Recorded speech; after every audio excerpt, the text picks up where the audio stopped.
Si I kësaj mbledhje të Këshillit Kombëtar, donë se ishte pikërisht edhe diskutimet për sa i përket situatës politike, u përqendrua kryesisht tek organizimi i protestës së 22 dhjetorit, sikurse edhe zoti Berisha në fjalën që bati live për media të tha dhe kërkoi nga anëtarët e Këshillit që të përqendrohen pikërisht tek protesta. Me dyert të mbyllura ka qenë disa propozime të bëra nga anëtarët e Këshillit Kombëtar, të cilët sigurisht kërkuan edhe grupe pune konkrete të cilët do të merren me mobilizimin e strukturave dhe po ashtu dhe të qytetarëve gjatë kësaj periudhe deri më 22 dhjetor. Ndërkohë, vetë sekretari i përgjithshëm i Partisë Demokratike, Flamur Noka, pasi i dëgjoi edhe këto propozime, tha se këto grupe pune do të ngrihen dhe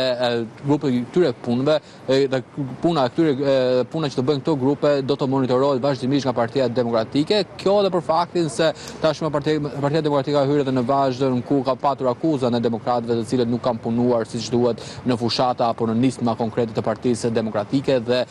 zoti Noka pikërisht shprehur që edhe për të patur dhe një lloj miratimi dhe nga anëtarët e tjerë që grupet e punës, të cilët do të organizohen, duhet të punojnë në terren dhe puna e tyre do të monitorohet nga anëtarët e Këshillit Kombëtar dhe sigurisht edhe nga strukturat të tjera dhe më pas do të ketë diskutime në Këshillin Kombëtar për mënyrën se si ata kanë punuar dhe nëse e meritojnë të qëndrojnë në atë pozicion që ata do të kenë në këto grupe pune.